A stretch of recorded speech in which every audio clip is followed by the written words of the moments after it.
That felt really good. Thank you, Mike. I'd like to introduce our special guest today, Reverend D. Coy. Reverend D is a senior minister at the Center for Spiritual Living in Greater Cincinnati, where he has served since 2014.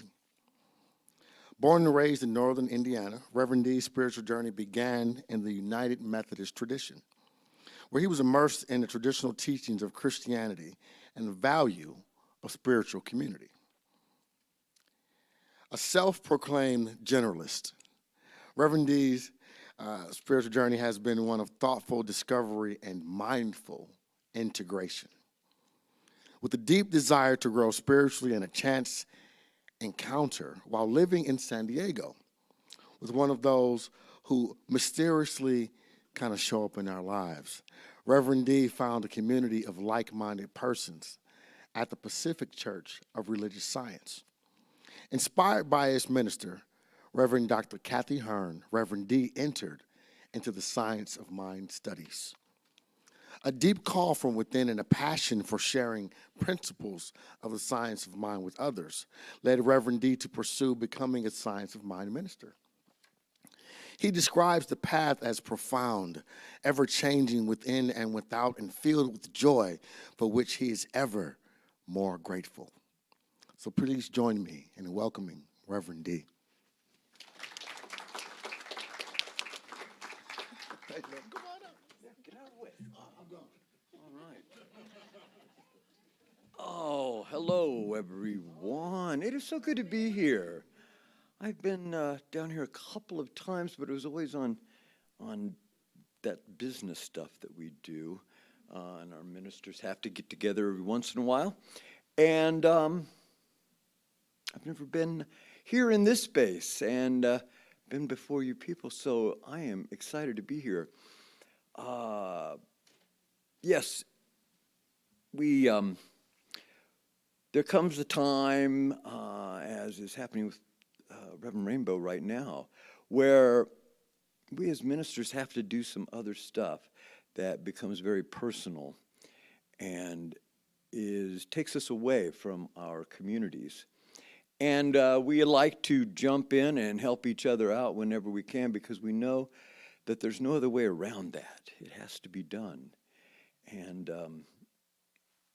I was not the first choice, but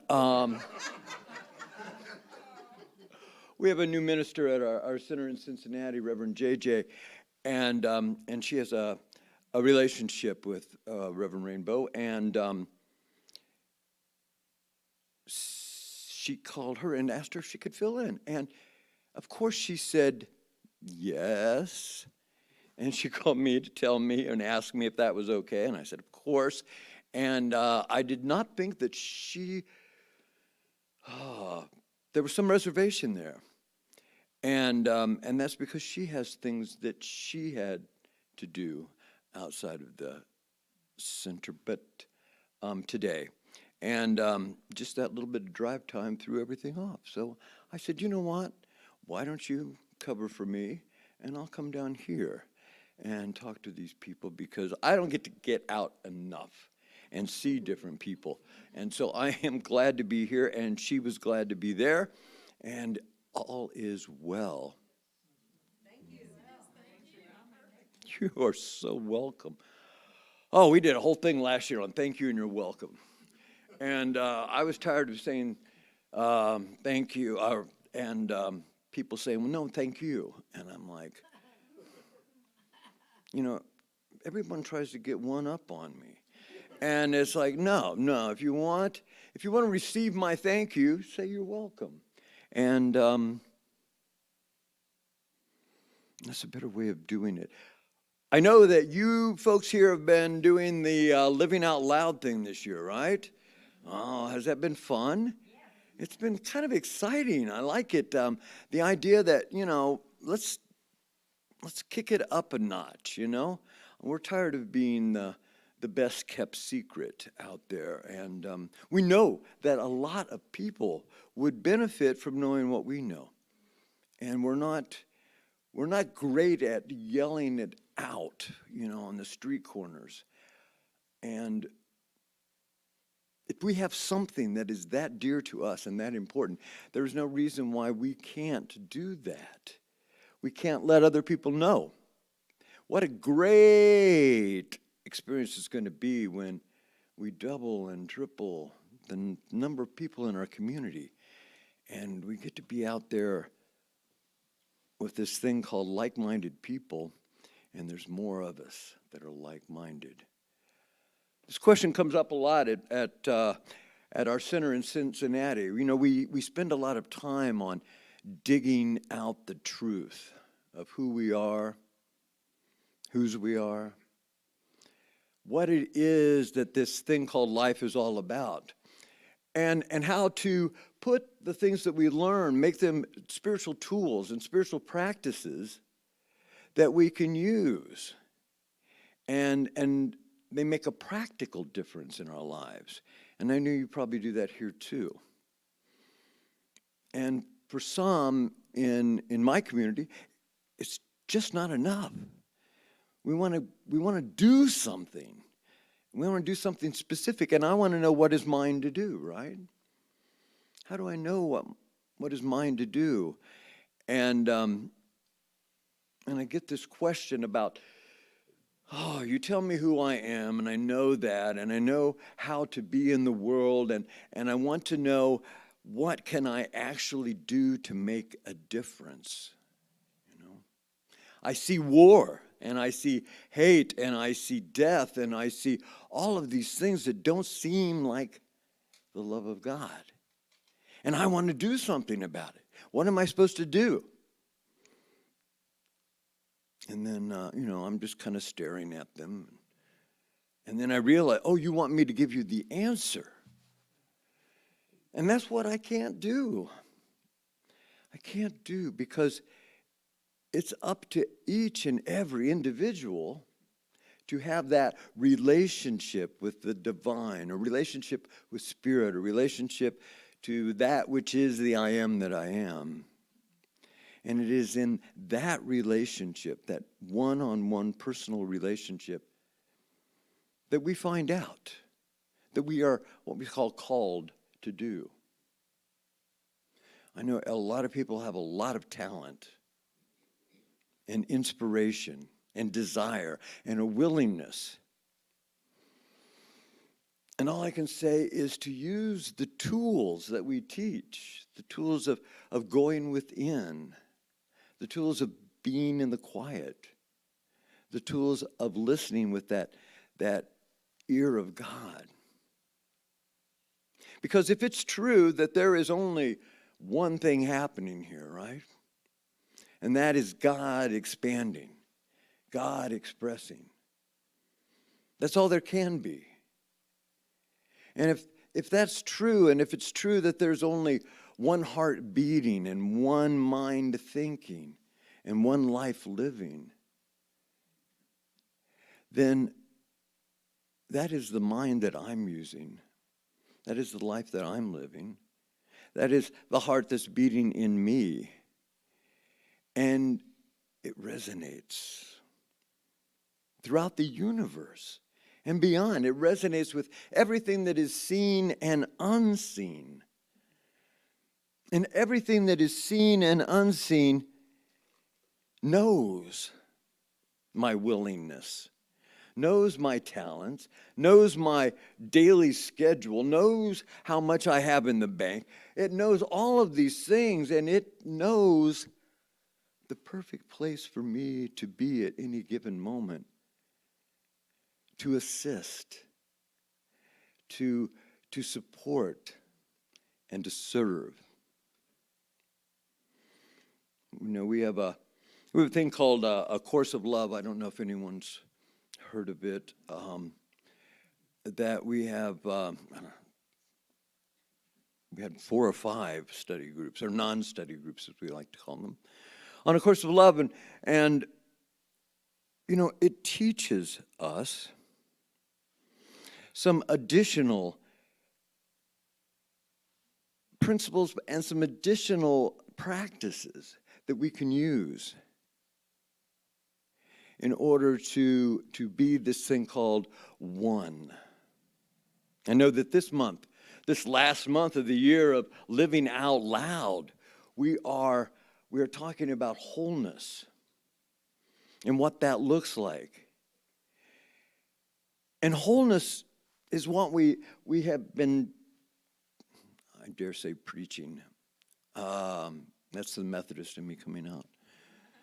We talk about all the time this idea of wholeness and what that means and how we accomplish it and how we have only ever been whole. Wholeness is how we're born. Wholeness is how we are right now. Does anyone say, I am perfect, whole, and complete? Even when it doesn't look like that? That's what we mean by being whole. At any moment, it's not the way that things appear that is important. It's the fact that we are absolutely connected to each other and to the infinite all that is. That's the truth. So we take that idea of being one and we move it out into our world. One of the things that Course of Love does, it talks about everything we do, if we do anything, is done in relationship. Nothing is done outside of relationship. Sometimes it's my relationship with you or my family or a stranger I meet. Sometimes it's my relationship with the environment, with my skill set, my relationship with a blade of grass. Whatever that is where we do the work that expresses and expands as God. We'd like to do it all alone. We'd like to go into our rooms and read our books and do our meditation and be completely self-absorbed in that knowing of truth, knowing of principle, knowing of love. But we don't create anything in that. We only create when we go out and we meet that other person. I love what you said at the beginning, who's a reflection of me. Each and every person is a reflection of me, and each of us is a reflection of the divine. We take very seriously that idea of being created in the image and likeness. The idea that religious science puts out about the Creator never leaves its creation. It's impossible. We can even see it in the little things that we create, right? We never actually leave our creation. Our creation can only be made up of that which we are. I can't put into anything more than I am. And I can never put in less. Every creation is an extension. And this is what we believe about, that absolute creation that we have our creation myths about, right? Where something, somewhere, who to us doesn't look like a sky god anymore, but looks like something you can't define. Looks like the infinite. And I know all of us have been to math class, and we know the concept of the infinite, right? And we can even kind of explain it to people, what it means to have no beginning and no end. And yet what it means right there is that it is beyond our understanding. It is so much more. When we pray, there's always something on our mind when we pray. There's a purpose in our prayer, right? We just don't pray willy-nilly to hear, I hope we don't, to hear ourselves pray. I can't think of anything more boring than that. But no, we have a purpose. We want to affirm something that we don't see showing up in our lives, or we want to heal something that has somehow been broken. We want to mend offense. We want to forgive. We want to excel. We want to succeed. We want to believe that everything that we could possibly desire is already given to us, is already available to us, because we're worthy of that, because we are one with the one that made us. God never leaves its creation. God never leaves me. Appearances aside, right? I know I before have felt like I have been abandoned by God. And probably with good reason, because I did something, right? I know all about that sin and how there is a judgment in God that condemns me and, lets me go. Well, we'll let him go on. It'll be over soon, and we won't have to deal with him anymore.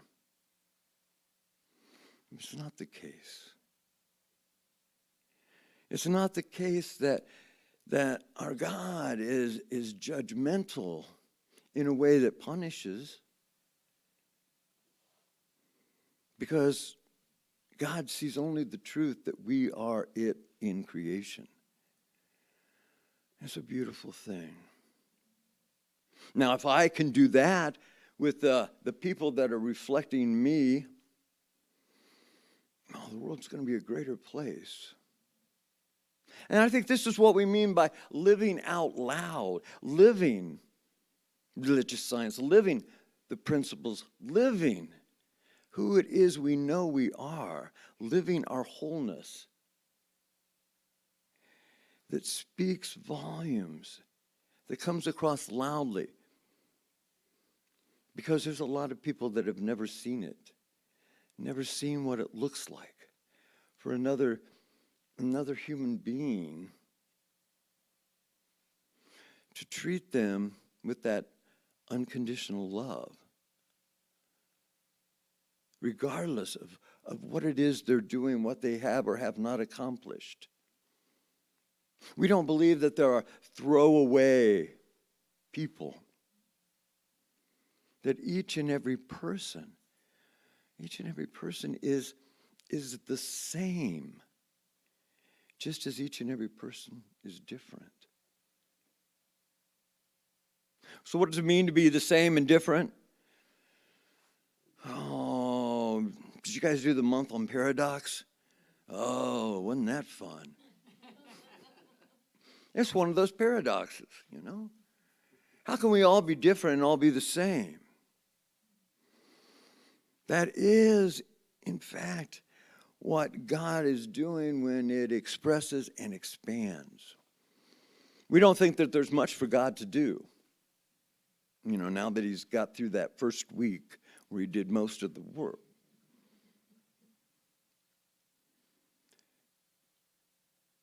But the thing that God does is expands in its expression. That's all there is to do. Is to be more of what it is, to be more of the he God and the she God and the it God and the sky God and the all-encompassing God and the unconditional loving God.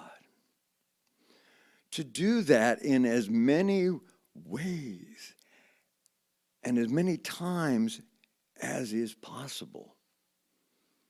And in an infinite creation, everything is possible.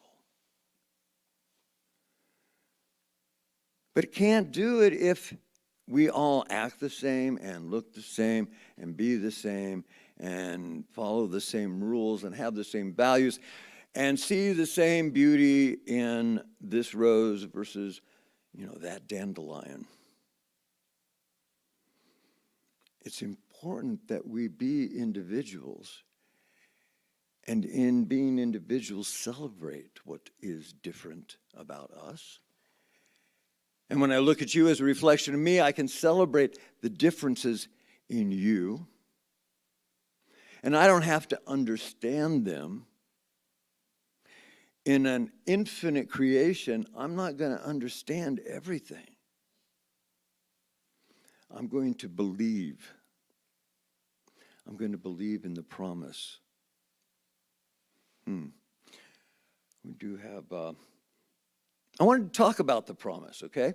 Now, I wanted to come in and I wanted to light your Advent candles. And sure enough, you don't have an Advent candle.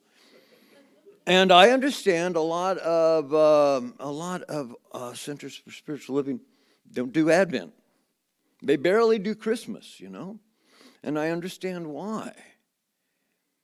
I mean, I understand why we can celebrate those things as well. We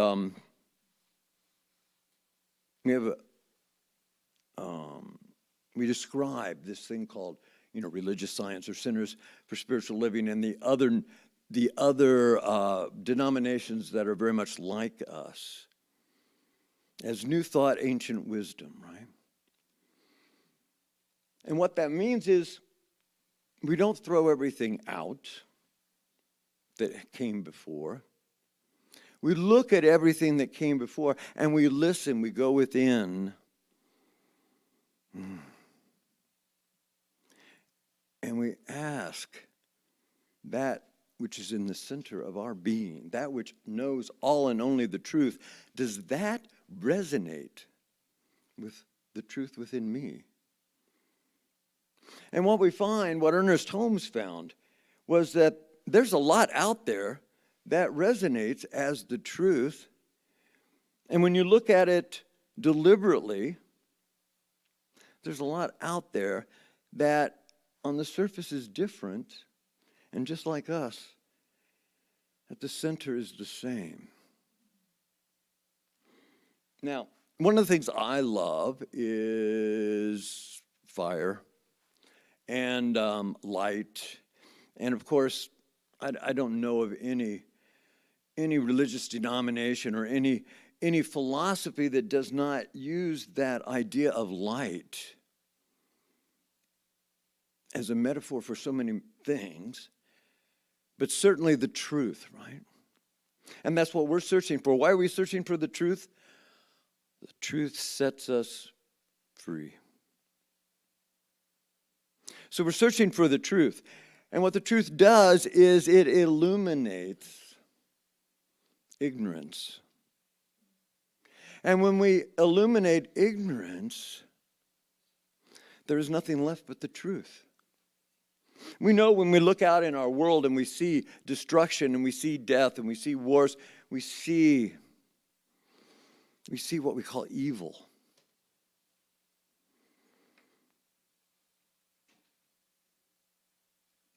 And we know in our hearts that that can't be because there's only God. The only thing happening is God expressing and expanding. And if God is anything, God is good. God is love. God is peace. Oh, God is prosperity. God is all of those things that we carry in our vision of a world that works for everyone, right? Where everybody sees the beauty, where everybody has what they need, where everybody shares. And we don't need these other things that keep us separate. So I love light, and I love fire, and I love Christmas because, if Christmas is anything, it's light in all different colors. And, growing up in the Methodist churches I did, every year we would have a candlelight service, on Christmas Eve. And we continue that tradition at our center down up in Cincinnati. I love saying up and down, like there's really an up and down, right? But we do it, and we have a celebration of life because there's so many different celebrations of life that go on, you know? And we get out all of our candles. And you know, we always start with a unity candle, and that spark that is life itself is my spark within me, and that's that symbol of unity with all that is life. And we move on from there. And we have the lights of Hanukkah, you know. They got 8 candles going, it's great. We celebrate the lights of Kwanzaa and the differences in the symbolism between the green candles and the red candles and the black candles and what that means that resonates with us. Right? Then we have something we call the community candle. And I don't know which came first, the candle or deciding it was a community candle. But somebody gave me a candle with 9 wicks, you know, laid out in a grid. And it's like, this is the perfect ending. This is where we take the light out into the world, right? Where it becomes infinite in all the different directions as we make the connections and relationships all across this world. And so we have that community candle. Although it's really hard to find a 9-wick candle these days, so if you find a source, let me know. I am not a candle maker, as it turns out, but I can make a 9-wick candle these days. But then there's the Advent candle, and we celebrate that as well. And I had a spare in my car that I thought I would just throw together up here. But you all know what an Advent candles are, right? We start with a wreath. Do we know what Advent is? Advent, well, it's one of those Latin words, of course, and it talks about the coming, what's coming. And it's celebrated for 4 Sundays before Christmas and the days up till Christmas, which this year is really odd because kind of the 4th Sunday is also Christmas Eve, and Christmas starts at sunset. So we kind of got a twofer there going. And the Christian tradition decided that they would use candles, they would use the light. We would celebrate these 4 weeks, which seems kind of arbitrary to me. And they did it in such a way that they would recall the history of this thing called Christmas. And it's all kind of very literal, you know. They have the first candle, which is the prophecy candle.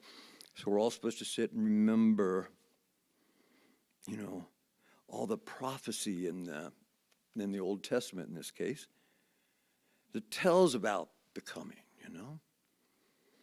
It's like, so it's a time of reflection. And then the second candle on the second week, watch me get them out of order. Second candle is the Bethlehem candle.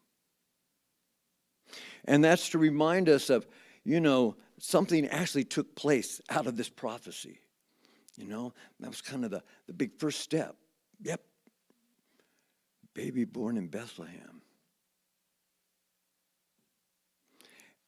And Advent is twofold. There's one where the first half of Advent is spent in reflection, and the second half is spent in anticipation. It's kind of like a spiritual mind treatment, you know, where we start off reflecting on who we are, what God is, what the truth is out there, and then stating what it is that we want to become more aware of, that what we want to affirm in our life, what we want to see healed, and then we release it. Because we go into that place of anticipation, right? Where we know that whatever prayer that we have stated has been heard, and no sooner heard than answered. And so we release because we're not going to stay in that place of keep asking the same question over and over again, or keep wondering if we did it right. No, we stand in anticipation, knowing absolutely that every prayer is answered. Might not be exactly how we thought it might turn out, but the prayer has been answered. I don't believe in that God doesn't answer some prayers because you're better off for it. No, God doesn't see things that way. The universe is not set up that way. The universe is set up to listen to my voice. And what my voice says comes into my experience. And I have said a lot of things. I have spoken my word in a lot of ways that have brought things that I decided I didn't want. And that's okay. That doesn't make me a bad person. It doesn't mean that I have sinned. It doesn't mean that God isn't pouring unconditional love on me. It doesn't even mean that God sees it as an error, mine or its, Because God sees it as God sees it, as I would like to see it, that everything is perfect, whole, and complete all of the time. That this thing called creation works. That the creative law works all the time, over and over and over again. And if something turns out not to be of my liking, if I have made one of those errors in judgment where I have spoken my word, I have received the gift of that answered prayer, and I don't like it, I get to go back again to reflection. Go back to what is it that I believe that has brought something that I don't want into existence? Why is it that things are working perfectly and I don't see it because it's not working perfectly for me?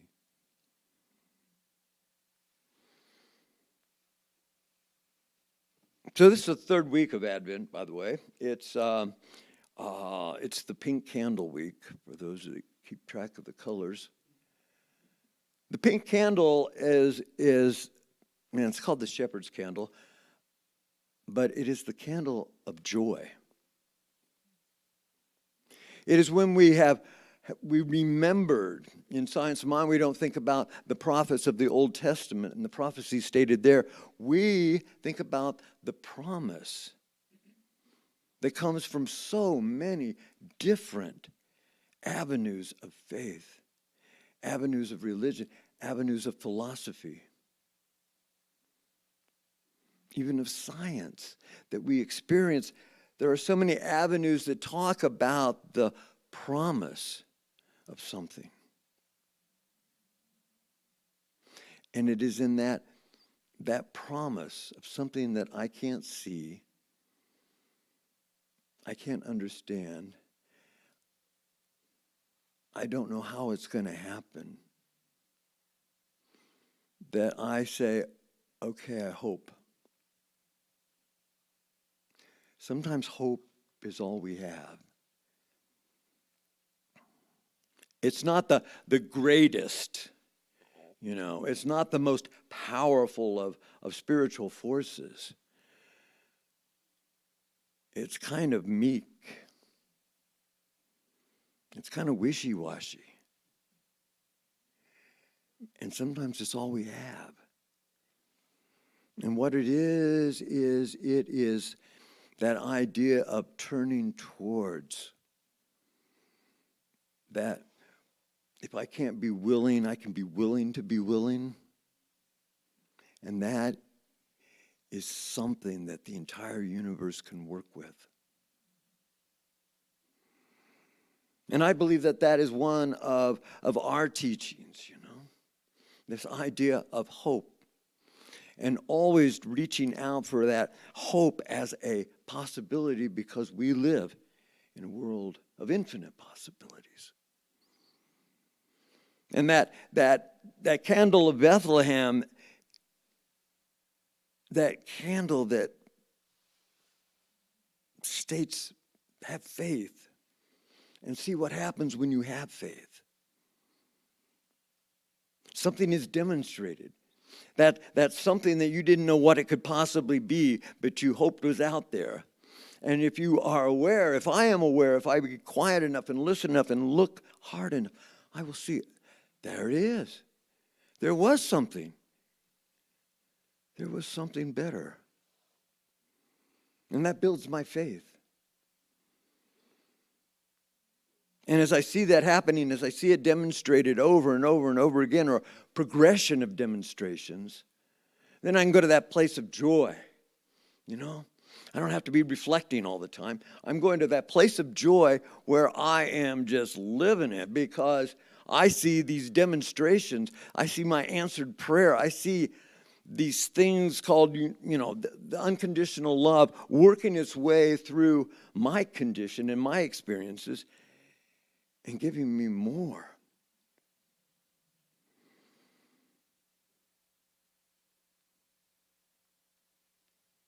And the fact that the Christian forefathers, I'm sure it was fathers, had the idea, well, we will put these candles, we will celebrate these, we'll put them in a circle. What a wonderful thing. What does the circle mean? The circle is wholeness. Right there. It's all whole. And it's not about a one-time event in the past that we are honoring, paying homage to. It's not like we're trying to live vicariously by rethinking everything that happened in that story a long time ago. No. This is happening all the time, sometimes minute by minute, where we go through the cycle of sometimes like, I got nothing but hope here. And then we see it progress until what is demonstrated is so much more, because I had faith in what I know of who I am, who you are, what God is. And then the next day, I pick it up again. Because there's a lot of different components in this thing called life, right? I may have every prayer answered about my relationship, and I'm like, thank you, God, and I lose my job the next day, I got to start over. I hadn't planned to lose. I don't know how I can find a job. I don't know how I'm going to pay my bills. Do I live in an abundant universe or what? Yes, but I don't see how that could happen. But I have hope. And so I play another round. And over and over and over again. And then we take that same circle and we put it into prayer. And I'm sorry you didn't get to see me play with fire today. But I can see in your eyes you all know what I'm talking about. And so I just invite you and this thing called New Thought, Ancient Wisdom to recognize those differences out there. Those differences in ritual and the differences in celebrations and the differences in beliefs, and realize that no doubt the truth is in there, because the truth is the only thing that's real. And if I place a little bit of new thought on that ancient idea, I may be able to join in that same celebration.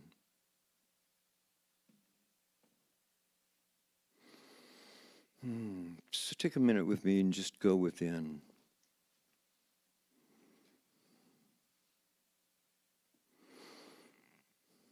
Go within to that place called the Heart Center. That place that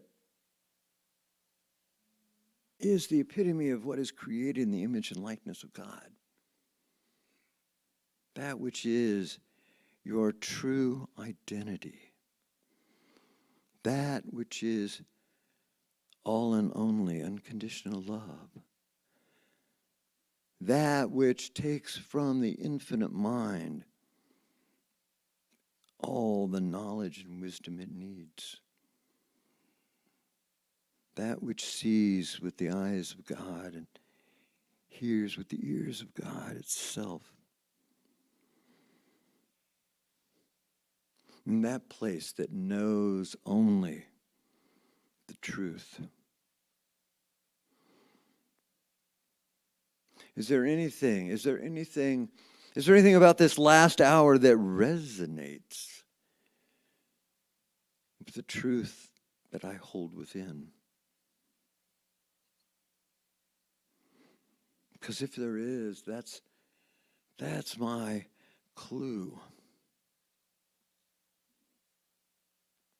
That's my clue to take that verse from the poem, or that line from the song, or the words from this talk, or that idea that seemed to come out of nowhere as all of this was happening, and to give it credence, to say, yes, that resonates with who I am and who I've always been. And whatever that was, whatever that thought, that verse, that line, that word, that picture, give it that conscious attention to say, yes, there is something here. And I'm going to place that picture, that thought, that idea, that word in the place of my subconscious mind that doesn't judge it, just accepts it. Accepts it as a new belief, as a new way of thinking.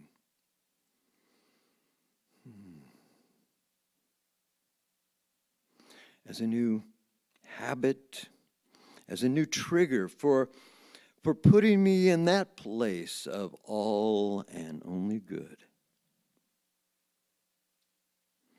That place of celebration, that place of light. And there it stays to serve me,